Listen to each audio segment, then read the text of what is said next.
तो हम कंटिन्यू कर रहे हैं टेक्स्ट नंबर 26 से एंड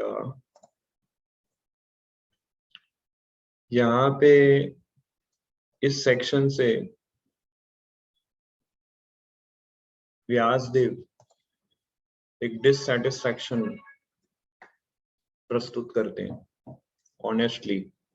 उन्होंने अब तक हमने ये देखा कि व्यासदेव ने एक विजन देखा फ्यूचर का, कलयुग में क्या क्या डिफेक्ट्स एनोमलीज होंगी वो देखी उन्होंने, और उस एनोमली को दूर करने के लिए उन्होंने क्या एफर्ट्स डाले।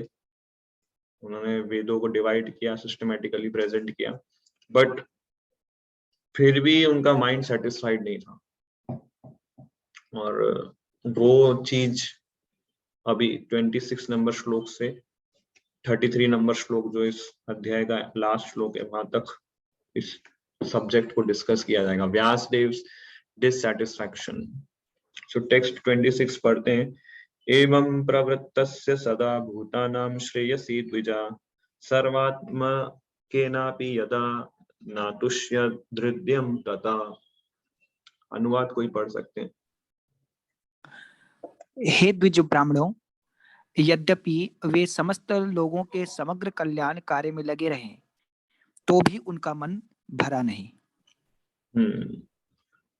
सो सूत गोस्वामी एक्सप्लेन कर रहे हैं व्यासदेव के बारे में कि उन्होंने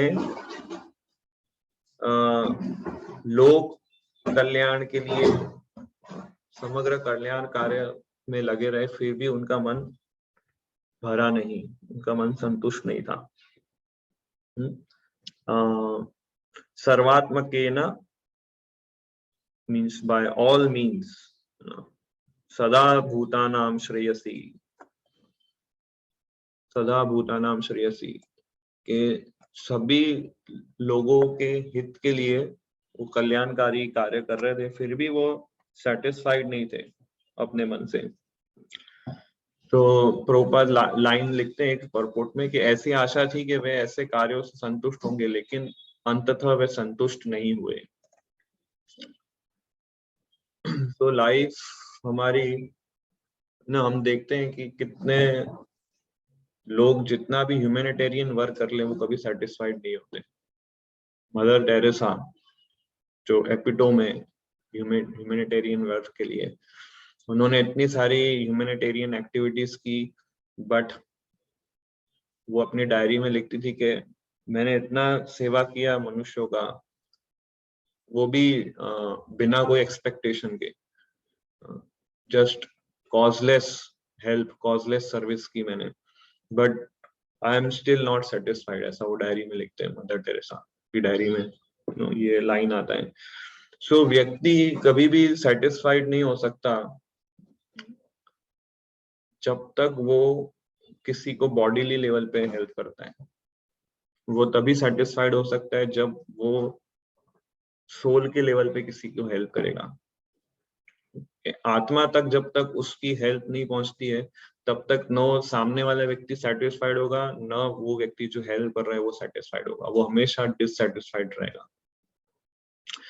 एक्चुअल वेलफेयर एक्टिविटी है कि व्यक्ति को, आत्मा को कृष्ण से कनेक्ट करे, तभी रियल सेटिस्फैक्शन होगा। सम सिद्धि हरितोषणम। सो जब आप कृष्णा को सेटिस्फाइड करेंगे तभी आपको रियल सेटिस्फैक्शन मिलेगा। तभी हमारे लाइफ में जो लोनलीनेस है या एम्प्टीनेस है, जो इनकम्प्लीटनेस है, वो फुलफिल होगी। नहीं तो आप कितना भी मटेरियल वर्ल्ड में किसी को कितना भी हेल्प कर दो, कितना भी डोनेशन दे दो, कितना भी चैरिटी यज्ञ सब कर लो, बट अगर आप किसी को कृष्णा से कनेक्ट नहीं कर रहे हो या आप कृष्णा की सर्विस नहीं कर रहे हो, आप हमेशा डिससेटिस्फाइड रहोगे। तो यहाँ पे व्यासदेव ने सारे वेदों को डिवाइड किया और प्रॉपरली उसको सिस्टमेटिक वे से प्रेजेंट किया, फिर भी वो सेटिस्फाइड नहीं थे। तो ये तो फिर भी थोड़ा बहुत स्पिरिचुअल एक्टिविटी है। तो मटेरियल एक्टिविटीज के विषय में तो कोई डिस्कशन ही नहीं उठता है कि उसमें लोग क्यों अनसेटिस्फाइड है।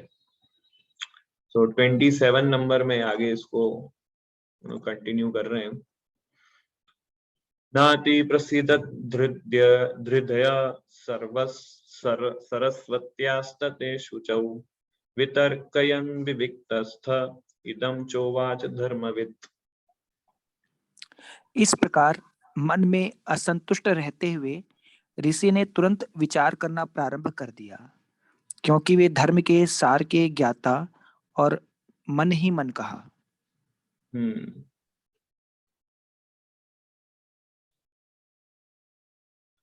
तो यहाँ पे अब व्यासदेव कंटेम्पलेट कर रहे हैं कि क्यों मैं असंतुष्ट हूँ, वाई आई एम अनहैप्पी। तो सोचने लगे, कंटेम्पलेट करने लगे, है ना। ऋषि अपने मन के असंतोष का कारण ढूंढने लगे। सिद्धि तब तक नहीं मिल पाती जब तक कोई हृदय से संतुष्ट ना हो। Very deep statement. सो जब तक हमारा हार्ट सेटिस्फाइड नहीं होगा तब तक हम परफेक्शन को प्राप्त नहीं कर पाएंगे। इसका मतलब जब हम सेटिस्फाइड होंगे तभी हम परफेक्शन प्राप्त करेंगे, तभी हम सिद्धि प्राप्त करेंगे। सो ये हार्ट सेटिस्फैक्शन हम सब जानते हैं, और इवन ये फर्स्ट कैंटो के सेकंड चैप्टर में भी हम पढ़ते हैं कि हार्ट सेटिस्फाइड तब होता है जब हम कृष्णा को कंप्लीटली सेटिस्फाइड करते हैं, अपने एक्शन से, अपने वर्ड्स से, अपने माइंड से। माइंड, एक्शन और वर्ड्स, ये तीन से जब हम कृष्णा को सेटिस्फाई करते हैं या कृष्णा के डिवोटीज को सेटिस्फाई करते हैं, तब हमारा हार्ट सेटिस्फाइड होगा और तब हम एक्चुअल परफेक्शन को प्राप्त कर पाएंगे। अदरवाइज हम हमेशा डिससेटिस्फाइड रहेंगे। सो यहाँ पे व्यासदेव क्या कंटेम्पलेट कर रहे हैं वो 28-29 में आता है। धृतावृतेन हि मया छन्दांसि गुरवोऽग्नया मानिता निर्व्यलीकेन गृहीतं चानुशासनम् भारत व्यपदेशेन य आमनायार्थश्च प्रदर्शिता दृश्यते यत्र धर्मादि स्त्रीशूद्राभिरप्युत। यस।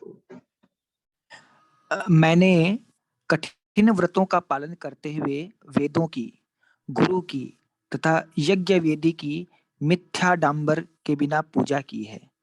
मैंने अनुशासन का पालन भी किया है और महाभारत की व्याख्या के माध्यम से शिष्य परंपरा को अभिव्यक्ति दी है, जिससे स्त्रियां, शूद्र तथा अन्य द्विजबंधु लोग भी धर्म के मार्ग का अवलोकन कर सकते हैं।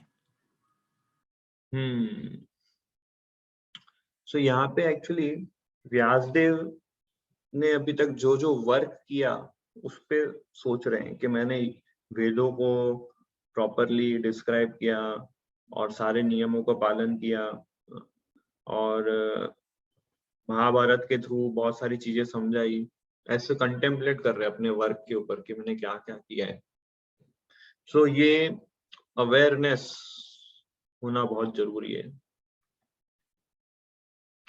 तो यहाँ पे सबसे इम्पोर्टेंट चीज समझने वाली है, जो सबसे इम्पोर्टेंट चीज हमारे लिए लेसन जो है वो ये है कि व्यासदेव सबसे पहले ये एक्सेप्ट कर रहे हैं कि I am incomplete, although his literary incarnation of supreme personality of Godhead. Vyasadev accept कर रहे हैं, वो एक्सेप्टेंस मोड में है कि मेरे अंदर ये लिमिटेशन। सो ये फर्स्ट स्टेप है। अगर हमारे अंदर लोनलीनेस है या हमें डिससेटिस्फैक्शन है या इनकम्प्लीटनेस है जीवन में, तो सबसे पहला स्टेप है कि एक्सेप्ट करो।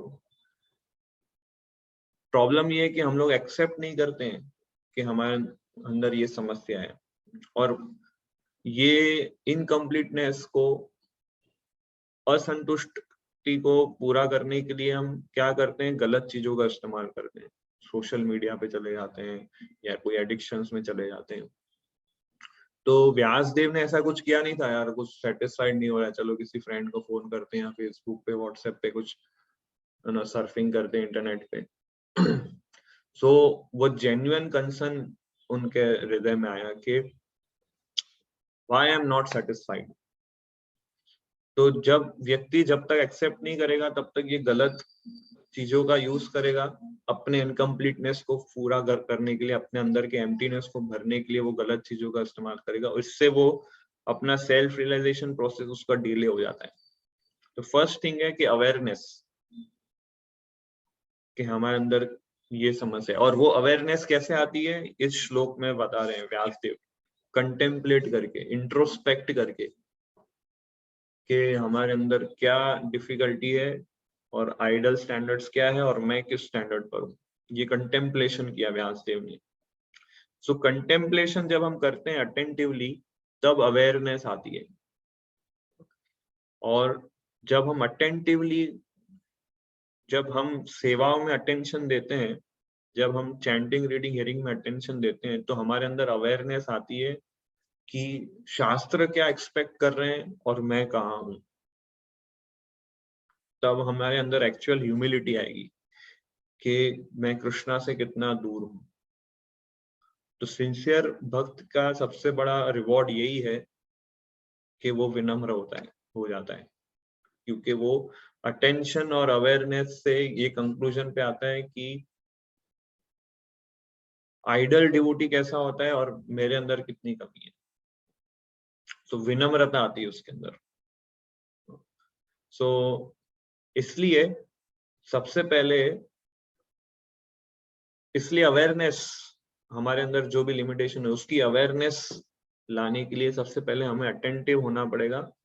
अटेंटिव इंट्रोस्पेक्शन, सेवा में चैंटिंग रीडिंग में अटेंशन लाना पड़ेगा, कहाँ कहाँ कमी है, तब जाके फिर हम अवेयर होते हैं।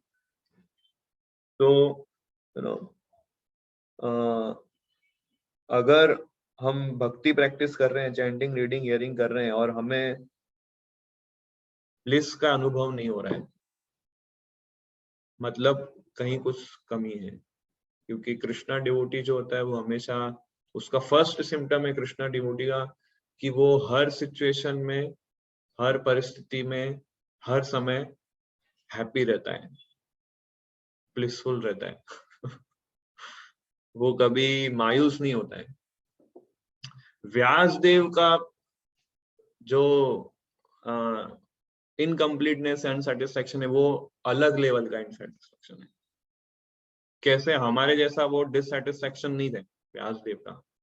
व्यासदेव और प्योर डिवोटीज जब डिससेटिस्फाइड होते हैं या लोनलीनेस फील करते हैं तो उससे बहुत बड़ा प्लान होता है भगवान। व्यासदेव के डिससेटिस्फेक्शन की वजह से आज हम श्रीमद् भागवतम हमें मिला।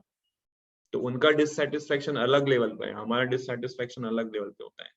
हमारा रिग्रेट, हमारा रिपेंटेंस अलग लेवल का है। व्यासदेव जैसे महान पर्सनालिटीज का जो रिपेंटेंस होता है वो इतना प्योर होता है कि उसकी वजह से श्रीमद् भागवतम का उद्गमन हुआ। सो अटेंशन और फिर अवेयरनेस।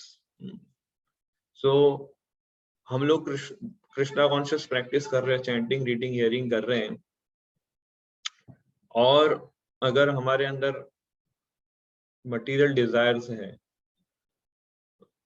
तो ये मटेरियल डिजायर्स या ये मटेरियल कंटेमिनेशंस हमको कृष्णा कॉन्शियसनेस का ब्लिस एक्सपीरियंस करने नहीं देगी। ये मटेरियल डिजायर्स कांटे की तरह है, वायरस और बैक्टीरिया की तरह है, जो हमारे हृदय को बार बार चुभेंगे और हमें ब्लिस का अनुभव नहीं करने देंगे। काम, क्रोध, लोभ, मोह, मत्सर्य, ये सब वो वायरस बैक्टीरिया की तरह है, हमारे भक्ति को चोक कर देते हैं, जो हमें, जिसकी वजह से हम कृष्णा कॉन्शियसनेस में कभी हैप्पीनेस का अनुभव नहीं कर पाते। हमें एक बर्डन लगता है, 16 राउंड करना एक बोझा लगता है, स्क्रिप्चर्स पढ़ना, प्रभुपाद के बुक्स पढ़ना हमें अभी बोझा लगता है, भक्तों का संग करना हमें एक फॉर्मेलिटी लगती है, सर्विस करना एक ट्रबल लगता है हमें। तो ये सब क्यों होता है? क्योंकि ये सब हमारे हृदय में कंटेमिनेशन है, और इस कंटेमिनेशन को हमने अटेंटिवली इंट्रोस्पेक्ट करके उस पर वर्कआउट नहीं किया हमने। हम एक्सटर्नली सब चीजें कर रहे हैं, बट इंटरनली हार्ट को प्योरीफाई करना है, इस पे हम फोकस नहीं कर रहे हैं। हम फॉर्मेलिटी के लिए भागवतम पढ़ते हैं, फॉर्मेलिटी के लिए भागवतम को सुनते हैं, बट उस पर एक्ट नहीं करते हैं। तो इसलिए यहाँ पे व्यासदेव हमको इम्पोर्टेंट लेसन सिखा रहे हैं कि हमें सिंसियरली अपने आप पे वर्क करना पड़ेगा, तब हमारा प्रोग्रेस होगा। इसलिए आगे के फिर सेक्शन में आते हैं कि फिर व्यास नारद मुनि आते हैं और उनको सॉल्यूशन बताते हैं। So God help those who help themselves. तो दोज हु हेल्प देमसेल्व्स मतलब क्या, कि सिंसियरली वो अपने प्रोसेस को फॉलो कर रहे हैं without any duplicity, without any defects. तो ये इस पॉइंट से हम सीखते हैं।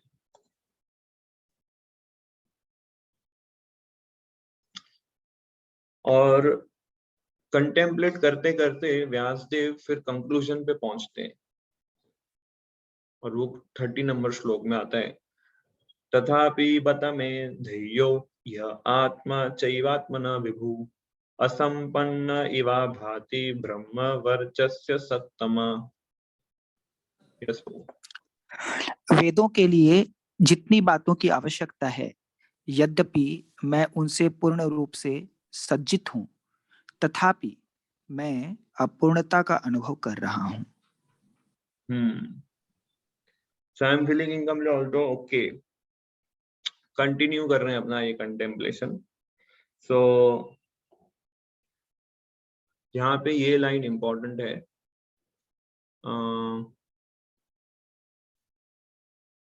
कि purification of living beings submerged in matter is made possible by prescribed activities in the Vedas, but the ultimate achievement is different.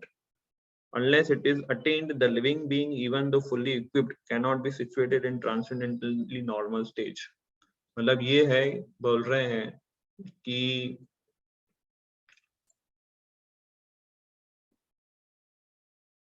कि शास्त्रों के जो हमें जितने भी नीति नियम है, उसको फॉलो करने का पर्पस है प्योरिफिकेशन। प्योरिफिकेशन मतलब पवित्र, यानी कि शुद्धिकरण। बट शुद्धिकरण अल्टीमेट गोल नहीं है हमारा, अल्टीमेट गोल कुछ और है। प्रभुपाद ने वो क्लियरली इसमें परपोर्ट में नहीं डाला है, क्योंकि नेक्स्ट सेक्शन में वो समझाने वाले हैं कि लेकिन चरम उपलब्धि तो भिन्न है, तो कुछ और है। इसे प्राप्त किए बिना जीव चाहे पूर्ण रूप से सज्जित क्यों ना हो, दिव्य स्थिति को प्राप्त नहीं कर सकता। तो शुद्धि जो है एक गोल है, पर उससे भी हायर गोल है, प्योरिफिकेशन से भी हायर गोल कुछ और है, जो आगे एक्सप्लेन किया जाएगा। और वो एग्जैक्ट अब डिफेक्ट व्यासदेव बताते हैं, सूत गोस्वामी इसमें श्लोक में बताते हैं, किंवा भागवता धर्मा न प्रायेण निरूपिता प्रिया परम हंसानां त एव य अच्युत प्रिया। हो सकता है कि मैंने भगवान की भक्ति का विशेष रूप से कोई संकेत न किया हो, जो सिद्ध जीवों तथा अच्युत भगवान दोनों को प्रिय है। सो यहाँ पे व्यासदेव क्या बोल रहे हैं कि मैंने भगवान की भक्ति का विशेष संकेत नहीं किया है। तो यहाँ पे 3 बातें हैं समझने जैसी, कि व्यासदेव ने जो वेद लिखे, शास्त्र लिखे, एक्चुअली उससे पहले सारे वेद शास्त्र जो थे वो सुन के समझे जाते थे, पर व्यासदेव ने जब कलयुग का फ्यूचर देखा तो उन्होंने ये पाया कि सबकी जो याद करने की स्मरण शक्ति है वो बहुत कम होते जाएगी, और इसलिए उन्होंने लिखित रूप में सारे वेदों को कन्वर्ट किया और उनको डिवाइड किया, उसको प्रेजेंट किया। पर उन्होंने किस प्रकार से लिखा, अट्रैक्टिव वे से लिखा उन्होंने। जैसे फॉर एग्जांपल हम कोई शॉप है बड़ी, और उसमें जो ओनर है शॉप का, उसको अगर इनवाइट करना है, बहुत सारे लोग को बुलाना है, तो क्या करेगा, एक सेल लगा देगा 50% off, 70% off, buy 1 get 1 free, buy 1 get 2 free, ऐसा करके। बट अगर वो शॉप वाला ये सारे एल्यूरमेंट्स एडवर्टाइजमेंट लगाता है और लोग देख के अट्रैक्ट होके आते हैं, बट लोगों को अगर क्वालिटी प्रोडक्ट नहीं मिलेगा तो वो अनसेटिस्फाइड होंगे। तो व्यासदेव ने कुछ इस प्रकार से ही किया था। उन्होंने सोचा कि कलयुग के जीव जो है वो भक्ति को प्रैक्टिस इजी डायरेक्ट मैं बोलूंगा तो नहीं कर पाएंगे। तो उन्होंने क्या किया कि सभी पुराण शास्त्रों के अंदर सेंस ग्रेटिफिकेशन को ऐड कर दिया और बोला कि अगर आप ये देवी देवता की पूजा करोगे तो आपको ये मिलेगा, अगर आप सूर्य देव की पूजा करोगे तो आपका सेहत अच्छा हो जाएगा, अगर आप गणेश जी की पूजा करोगे तो सारे ऑब्स्टेकल्स आपके मिट जाएंगे। तो ऐसा हर एक देवता के ऊपर पूरा एलाबोरेट डिस्क्रिप्शन दिया उन्होंने शास्त्रों के अंदर। और ये सोच के कि कंडीशन सोल धीरे धीरे धर्म अर्थ काम का प्रोसेस को फॉलो करेगा तो अपने आप मोक्ष की राह पे पहुंचेगा, पर एक्चुअली ऐसा हुआ नहीं, लोग और मटेरियलिस्टिक होते गए। सो एलाबोरेटली डेमीगॉड वर्शिप के ऊपर उन्होंने तो ये फर्स्ट डिस्ट्रैक्शन डाल दिया। दूसरा क्या किया व्यासदेव ने कि जो ये बोल रहे हैं कि महाभारत उन्होंने लिखा स्त्रियों और द्विजबंधुओं के लिए और शूद्रों के लिए, तो उन्होंने क्या किया, महाभारत के अंदर जो मुंडेन मटीरियल मॉरल क्वालिटीज होती है उस पे उन्होंने ज्यादा फोकस किया कि सत्यवादी बनो और हमेशा ऑनेस्ट रहो, ईमानदार रहो। तो ये मटेरियल क्वालिटीज पे उन्होंने ज्यादा फोकस किया। जैसे फॉर एग्जांपल महाभारत में एपिसोड आता है कि कर्ण जो था बहुत दानवीर था, तो व्यासदेव ने ये पॉइंट को हाईलाइट किया, पर उन्होंने ये पॉइंट को हाईलाइट नहीं किया कि कर्ण जो था, कर्ण ने कृष्णा की शरण नहीं ली थी। इस पॉइंट को हाईलाइट नहीं किया उन्होंने। किस पॉइंट को हाईलाइट किया कि कर्ण के मटेरियल क्वालिटीज क्या है, मॉरल क्वालिटीज क्या है, उस पर फोकस किया। तो लोग क्या महाभारत पढ़ते हैं तो उनको भी ये लगता है कि हमें अच्छा इंसान बनना है, गुड पर्सन बनना है, बट कृष्णा की शेल्टर लेनी है, कृष्णा की डिवोशनल सर्विस लेनी है, उस पर व्यासदेव ने फोकस नहीं किया। इसलिए लोगों को फिर क्या लगता है कि ये मुंडेन मटेरियल क्वालिटीज कल्टीवेट करना हमारा अल्टीमेट गोल है। व्यासदेव क्या लोगों के दुख को दूर करने पे ज्यादा फोकस किया उन्होंने भगवान की सेवा से, कृष्णा कॉन्शियसनेस से ज्यादा फोकस क्या किया उन्होंने कि लोग दुख से मुक्त हो जाएंगे, लिबरेशन पे फोकस किया उन्होंने, डिवोशनल सर्विस पे फोकस नहीं किया। इसलिए गीता में भगवान बोलते हैं कि भक्ति योगा प्रैक्टिस करने से हम कष्टों से मुक्त हो जाएंगे और भगवान के धाम जाएंगे, इतना गीता में मेंशन हुआ किया है। बट भगवान के धाम के विषय में व्यासदेव ने कुछ डिस्क्राइब नहीं किया, कष्टों से मुक्त होना है उस पे फोकस किया, इसलिए वो सेटिस्फाइड नहीं थे। तो जो जीव है, बद्ध जीवात्मा है, वो कभी भी सरेंडर प्रोसेस को एक्सेप्ट नहीं करना चाहता है। इसलिए व्यासदेव ने क्या सोचा, पहले इनको थोड़ा सेंस ग्रेटिफिकेशन दो, धर्म अर्थ काम दो, और फिर धीरे धीरे धीरे मोक्ष की तरफ और भक्ति की तरफ बढ़ेंगे। बट वो पूरा फॉर्मूला फेल हो गया और इसलिए वो डिससेटिस्फाइड हो गए। सो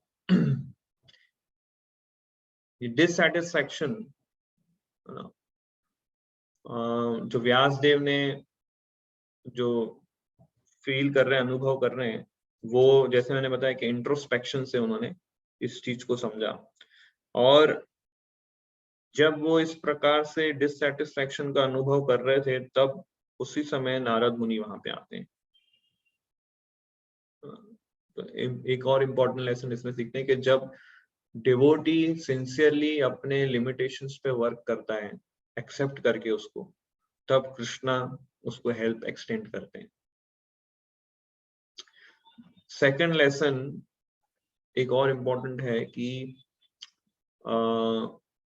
कोई भी शोक या कोई भी रिग्रेट, रिपेंटेंस जो होता है उसमें हमें दुख होता है। ये मटेरियल वर्ल्ड डिजाइन इस तरह से किया है कि हमें दुख मिले ताकि हम इस मटेरियल वर्ल्ड से डिटैच हो सके, क्योंकि इधर दुख है। तो कोई भी व्यक्ति, कोई भी जीवात्मा को दुख पसंद नहीं है।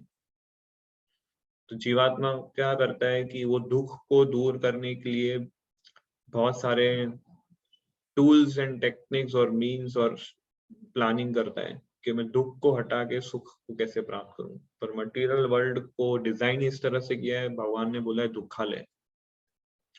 सो दो प्रकार के दुख होते हैं। ऐसे तो बहुत प्रकार के दुख है, बट एक कैटेगरी ये है कि पेन ऑफ डिसिप्लिन और दूसरा है पेन ऑफ रिग्रेट। अनुशासन फॉलो करके कष्ट सहन करना या शोक में रह के कष्ट सहन करना। व्यासदेव का जो कष्ट था वो हायर लेवल का था। जैसे मैंने बताया कि उनका जो शोक, उनको ऐसा शोक हुआ कि श्रीमद् भागवतम का उद्गमन हुआ। बट हमारा जो कष्ट है, जो रिग्रेट है, वो कैसा है? जैसे pain of discipline and pain of regret. Pain of discipline मतलब क्या है? सिंपल एग्जांपल से मैं आपको बता दूं, आपको समझ में आ जाएगा। जैसे फॉर एग्जांपल एक स्टूडेंट है, वो पढ़ाई करता है, एग्जाम की तैयारी करता है, उसको बहुत मेहनत करनी होती है क्योंकि उसको टॉप आना है। तो उसके लिए क्या, वो पूरा दिन रात मेहनत करता है, उसको एकदम फोकसली पढ़ाई करना पड़ता है और सब प्रकार के डिस्ट्रैक्शंस को उसको अवॉइड करना होता है। सामने अगर क्रिकेट मैच चल रहा है तो उसको अवॉइड करना है, मूवीज चल रही तो उसको अवॉइड करना है और फोकस करना है पढ़ाई पे। तो ये उसको एक पेन का अनुभव होता है कि मेरे को ये सारे एंजॉयमेंट्स को गिव अप करके पढ़ाई पे फोकस करना है। सो डिसिप्लिन, तो डिसिप्लिन जब हम प्रैक्टिस करते हैं तो हमें इस प्रकार का पेन, कष्ट का अनुभव होता है। बट अगर वही स्टूडेंट सोचे ऐसा कि मैं एंजॉय करूंगा, पढ़ाई बाद में देखेंगे, तो उससे क्या होता है, कुछ समय बाद उसको शोक का अनुभव होता है और उसमें उसको दुख होता है, पेन ऑफ रिग्रेट। सो या तो पेन ऑफ डिसिप्लिन आपको फेस करना पड़ेगा या पेन ऑफ रिग्रेट आपको फेस करना पड़ेगा। उसी तरह हर चीज में डिसिप्लिन चाहिए। जैसे ईटिंग, खाना जो है, अगर आप टाइम पे खाएंगे, जितना आवश्यकता है उतना खाएंगे, तो उसमें आपको बेनिफिट है। पर आप इंजॉयमेंट के मूड में जो कुछ भी खाएंगे तो आपको रिग्रेट होगा। तो ऐसे ही डिवोटीज के लाइफ में डिसिप्लिन जैसी चीज क्या होती है? जैसे सुबह जल्दी उठना, मंगला आरती अटेंड करना, एवरीडे 16 राउंड्स करना, रीडिंग करना, हियरिंग करना। वो तो ये सुबह जल्दी उठना एक पेन है, बट अगर नहीं उठेंगे तो फिर जो भक्त है उसको रिग्रेट होगा, अरे मैं नहीं उठा, तो उसका शोक का उसको दुख होगा। तो हमारे ऊपर ये चॉइस है कि हमें डिसिप्लिन का पेन एक्सेप्ट करना है कि रिग्रेट का पेन एक्सेप्ट करना है। हमारे पास इस पेन से मुक्त होने का कोई ऑप्शन नहीं है, ये दो ही है कि either face the pain of discipline by following rules and regulation or face the pain of regret by not following the rules and regulation. So इसलिए हर चीज में डिसिप्लिन चाहिए। डिसिप्लिन, हमारे बोलने में भी डिसिप्लिन होना चाहिए। अगर हमने कुछ भी थोड़ा इधर उधर बोला तो उससे रिलेशनशिप ब्रेक डाउन हो सकते हैं या बहुत सारे डिजास्टरस सिचुएशन हमारे जीवन में आ सकती है, सिर्फ केवल हमारे बोलने के ढंग को अगर हम नहीं सुधारा तो। सो जब हम डिसिप्लिन रखते हैं अपने वर्ड्स में, अपने बोलने में, तो वो भी एक पेन है कि मेरे को कुछ भी कभी भी नहीं बोलना है। वो एक अर्ज आता है हमारे अंदर कि ये बोल दे, वो बोल दे, ये। But we have to control our self, हमारे माइंड और सेंसेस को कंट्रोल करना, उसे डिसिप्लिन में लाना। सो यहाँ पे व्यासदेव का जो पेन है वो ये सब मुंडेन रिग्रेट जैसा नहीं है। मैंने जो पेन की बात की वो हमारे लेवल की पेन की बात की। Vyasadev was a transcendental personality. So at the same time Vyasdev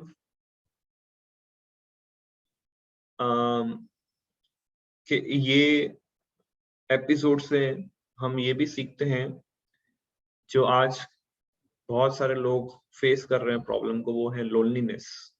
loneliness को बोलते हैं हिंदी में अकेलापन।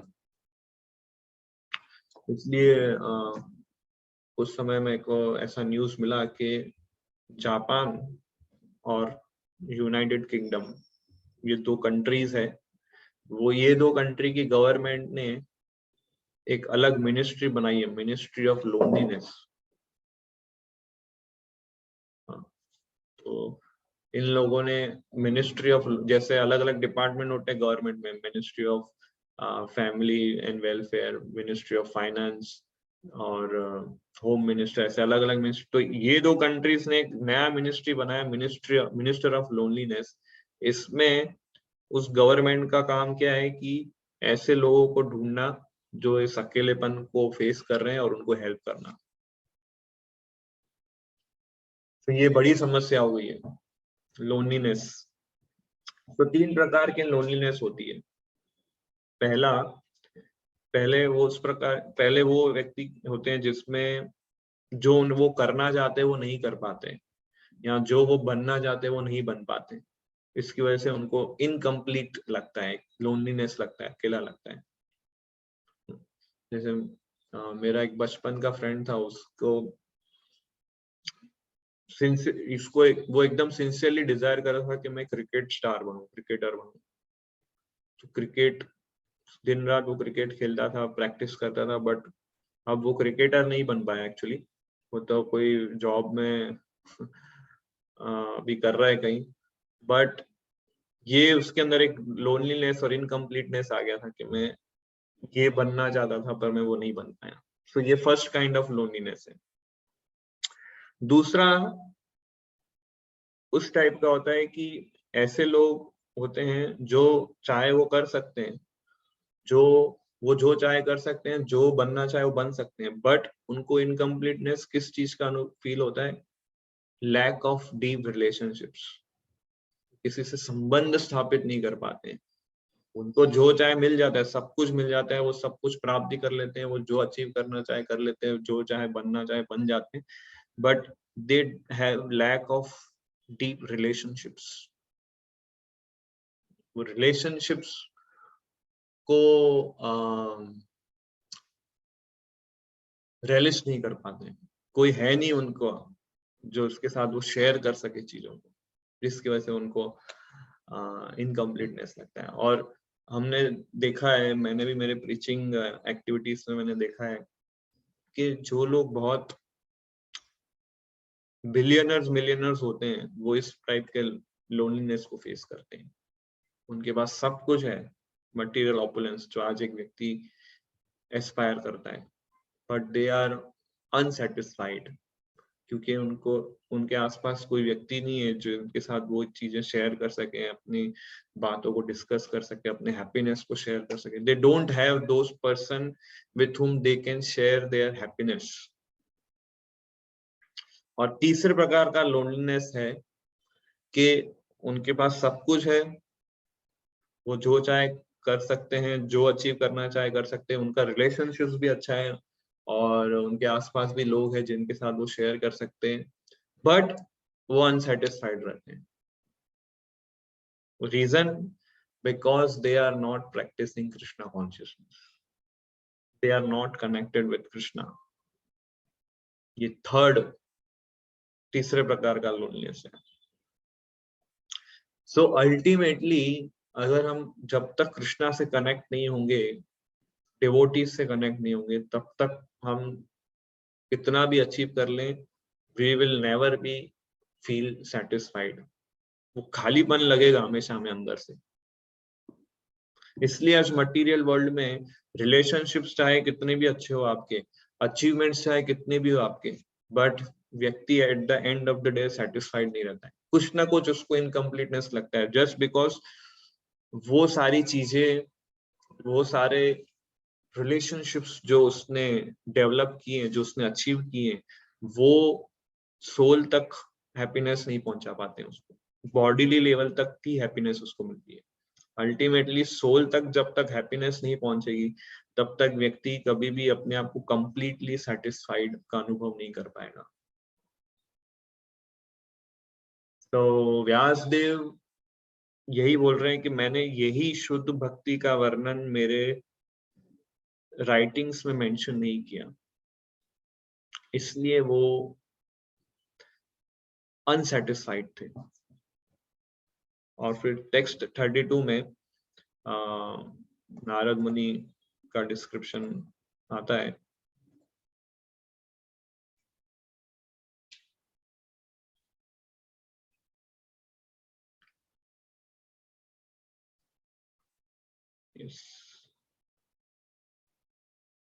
तस्यैवं खिलम् आत्मानं मन्यमानस्य खिद्यता कृष्णस्य नारदो अभ्यागात् आश्रमं प्राक् उदाहृतम्।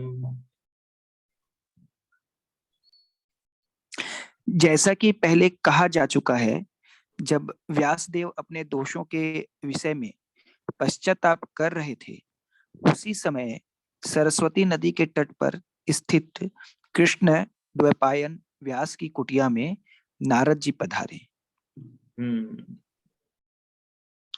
तो प्रभुपाद फर्स्ट लाइन लिखते हैं कि व्यासदेव जिस रिक्तता का अनुभव कर रहे थे, रिक्तता मतलब इनकम्प्लीटनेस या वैक्यूम, वह उनके ज्ञान के अभाव के कारण न थी। सो ऐसा नहीं था कि व्यासदेव के पास कम नॉलेज था इसलिए वो अनसेटिस्फाइड कर रहे थे। सो प्रभुपाद इसमें लिखते हैं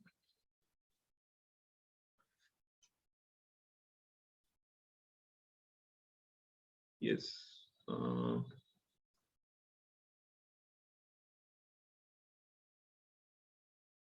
ये पढ़िए यहां से। यद्यपि व्यासदेव सत्यावेश दिव्य पुरुष थे, तो भी वे असंतुष्ट थे, क्योंकि उनके किसी भी ग्रंथ में भगवान की दिव्य लीलाओं का ठीक से वर्णन नहीं था।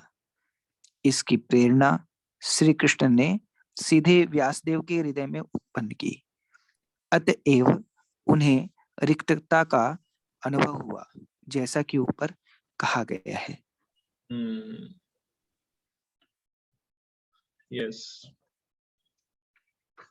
So, yeah.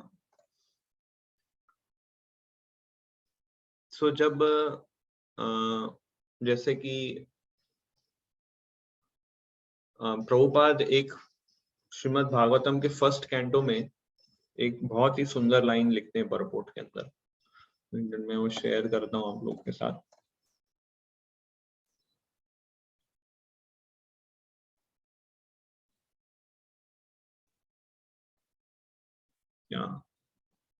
ये है first canto 9th chapter text number 12, जिसमें भीष्म देव बोलते हैं कि किस प्रकार से पांडवों ने इतना कष्ट सहन किया और किस प्रकार से भगवान ने उनको प्रोटेक्ट किया। सो प्रभुपाद लास्ट लाइन लिखते हैं परपोर्ट की, बहुत अमेजिंग लाइन लिखते हैं, बहुत ही डीप लाइन लिखते हैं। वो ये बताते हैं कि भक्त चाहे कितनी भी कठिन परिस्थिति में हो, उसके पास कोई कारण नहीं है दुख का। क्यों? क्योंकि वो 3 चीजें फॉलो करता है। सो ये मैं पढ़ता हूँ लाइन कि as long as person is in full cooperation with the wishes of the Lord, number 1, guided by bona fide Brahmanas and Vaishnavas, number 2, and strictly following the religious principles, number 3, one has no cause for despondency. Despondency मतलब निराशा। However trying the circumstances of life, चाहे कितना भी कठिन परिस्थिति में हो वो।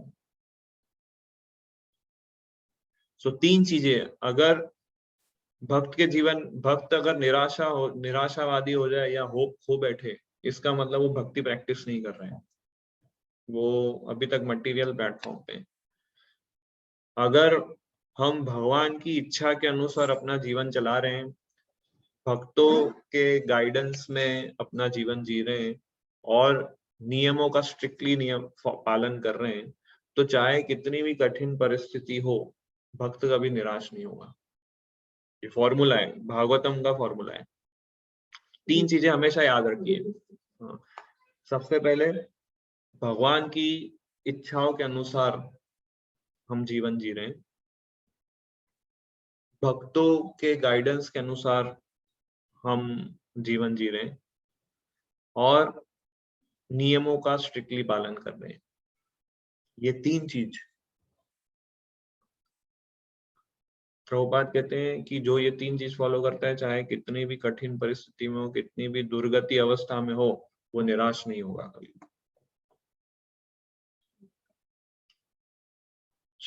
नियमों का पालन करना, स्पेशली 4 रेगुलेटरी प्रिंसिपल्स।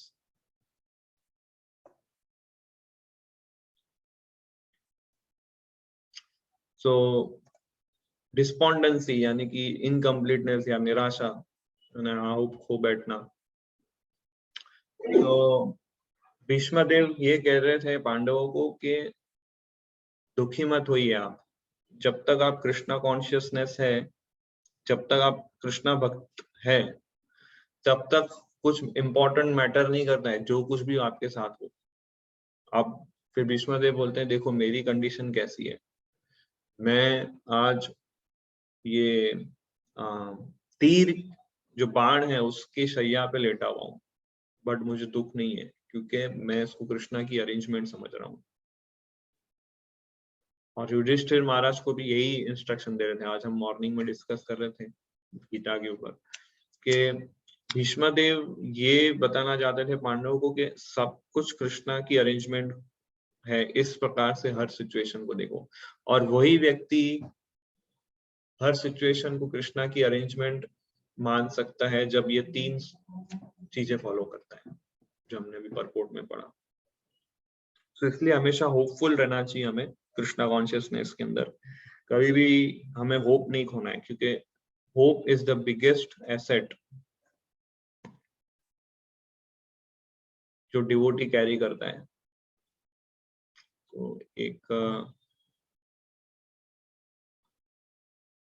तो हमेशा होपफुल रहना चाहिए। एसेट मतलब धन, ये हमारा धन, सबसे बड़ा धन है होप, आशा।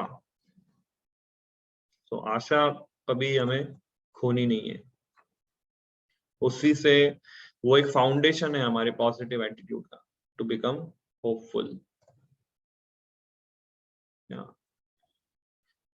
एंड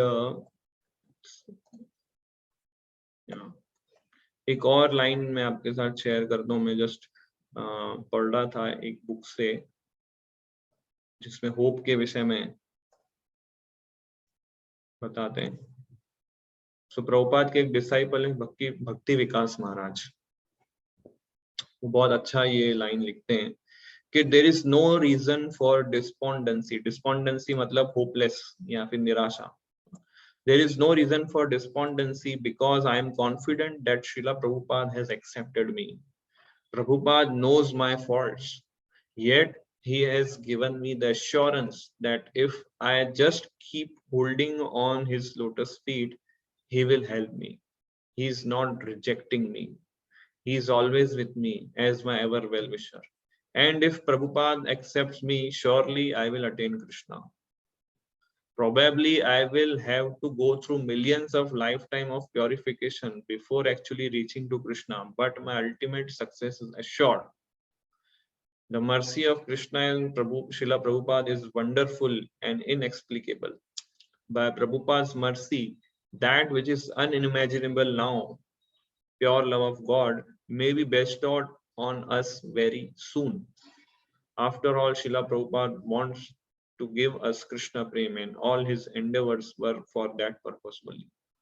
तो कितना पॉजिटिवली महाराज इसमें बताते हैं कि चाहे कितने भी फॉल्ट डिफेक्ट्स हो हमारे अंदर, कितने बार भी हम गलतियां करें, प्रभुपाद को वो सब पता है। बट प्रभुपाद ने कहा फिर भी तुम अगर मेरे गाइडेंस और इंस्ट्रक्शंस पे चलोगे तो हेल्प करेंगे, तो प्रभुपाद कभी हम रिजेक्ट नहीं करेंगे मुझे। सो हो सकता है कि मुझे करोड़ों जन्म लेने पड़े अपने आप को शुद्ध करने के लिए, बट मेरी सक्सेस गारंटी है। क्यों? क्योंकि मैं समहाउ प्रभुपाद से कनेक्टेड हूँ। और प्रभुपाद की भी इच्छा है कि मैं प्योर डिवोटी बनूं। उन्होंने इतना मेहनत किया है, इसलिए किया है ताकि मैं प्योर डिवोटी बन सकूं। उनका भी इंटेंशन यही है और मेरा भी इंटेंशन ये है कि मुझे शुद्ध होना है। बस मेरे फॉल्ट्स है, मेरे डिफेक्ट्स है, जिसकी वजह से मैं कई बार गलती कर लेता हूँ, और ये प्रभुपाद को भी पता है। बट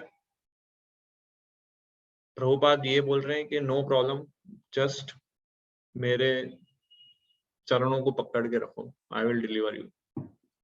सो ऐसा भक्त जो होता है हमेशा आशावादी होता है। सो इन दैट वेज यहाँ पे व्यासदेव एक होप, एक इंट्रोस्पेक्शन के साथ इस सिचुएशन को इन सिचुएशन के साथ डील कर रहे थे। सो लास्ट श्लोक है इस अध्याय का, एक टेक्स्ट नंबर 33। तम अभिज्ञ सहसा प्रत्युत्थाय गतं मुनि पूज्याम आस विधिवन नारदम सुरपूजितम। श्री नारद के शुभागमन पर श्री व्यासदेव सम्मान पूर्वक उठकर खड़े हो गए और उन्होंने सृष्टा ब्रह्मा जी के समान उनकी पूजा की। सो इस प्रकार से फिर जैसे नारद मुनि उनकी कुटिया में आते हैं तो व्यासदेव खड़े हो जाते हैं। सो और उनको रिसीव करते हैं, उनका स्वागत करते हैं। तो व्यासदेव इस प्रकार से कंटेम्पलेट कर रहे होते हैं उनके एफर्ट्स कि मैंने इतना सारा सब लिखा, महाभारत लिखा, और फिर भी मैं इनकम्प्लीट हूँ, मैं सेटिस्फाइड नहीं हूँ। टेक्स्ट 30 में बोलते हैं, 31 में फिर पॉइंट आउट करते हैं कि इस वजह से मैं सेटिस्फाइड नहीं हूँ क्योंकि मैंने भक्ति को डिस्क्राइब नहीं किया अभी तक, डिवोशनल सर्विस को। और फिर नारद उनकी कुटिया में आते हैं, जैसे कि आप देख रहे हैं, जैसे कंटेम्पलेट कर रहे होते हैं। और फिर नारद, इसलिए डिसाइपल या डिवोटी जब सिंसियरली अपने को सुधारने के लिए चिंतन मनन करता है, तुरंत कृष्णा की तरफ से रेसिप्रोकेशन आता है और उसको हेल्प मिलती है। बट समस्या ये कि वो करता नहीं है और डायरेक्ट कृष्णा की हेल्प एक्सपेक्ट करता है। नहीं, you have to first work on yourself, तब कृष्णा की हेल्प मिलती है। और फिर व्यासदेव खड़े होते हैं और उनको रिसीव करते हैं रिस्पेक्टफुली। प्रभुपाद कहते हैं तात्पर्य में कि इसी प्रकार से हमें अपने स्पिरिचुअल मास्टर्स को रिस्पेक्ट करनी चाहिए, क्योंकि वो ब्रह्मा, नारद और व्यास के रिप्रेजेंटेटिव है और हमें डिलीवर करने आए इस तरह से। सो कोई प्रश्न है किसी का तो पूछ सकते हैं।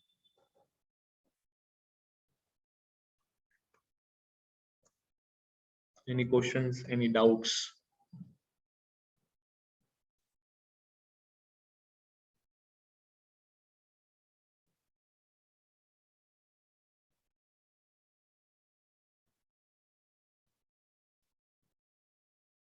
Yes, Mukesh Prabhu.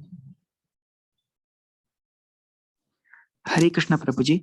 प्रभु जी, जैसे कि आज के सेशन में आपने बताया कि व्यासदेव इस बात के लिए मतलब दुखी होते हैं या मन में विचार करते हैं कि मैंने कुछ भक्ति पूर्वक कुछ ऐसा कुछ लिखा नहीं है ना, जिससे कि व्यक्ति तुष्ट हो, संतुष्ट हो, इसलिए वे जो है उस बात का पछतावा रखते हैं।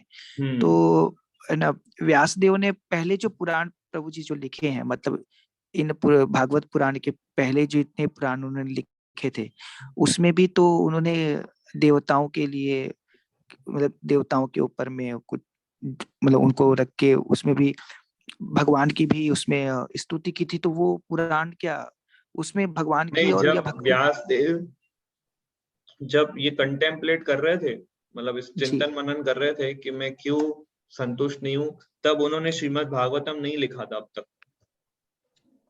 आगे 5वां अध्याय जब हम स्टार्ट करेंगे तब नारद जी। मुनि उनको इंस्ट्रक्ट करते हैं कि तुमने भगवान की शुद्ध भक्ति को डिस्क्राइब नहीं किया है, इसलिए तुम अभी श्रीमद् भागवतम को लिखो। फिर वो भागवतम लिखते हैं। जी। और प्रभु जी उन्होंने जो अन्य जो पुराण जो लिखे हैं मतलब हाँ, और वे पुराण तो उन्होंने लिख दिए थे, तो उन पुराणों में जो है शुद्ध भक्ति का वर्णन नहीं है। अच्छा अच्छा। डायरेक्ट वर्णन नहीं है, इनडायरेक्ट वर्णन है। तो लोग क्या वो कैच नहीं कर पा रहे हैं। और श्रीमद् भागवतम के अंदर डायरेक्ट प्योर डिवोशनल सर्विस शुद्ध भक्ति का वर्णन है, इसलिए ये टॉप मोस्ट पुराण है श्रीमद् भागवतम। ओके प्रभु जी। जी धन्यवाद प्रभु जी। हरे कृष्ण। हरे कृष्ण। और कोई प्रश्न?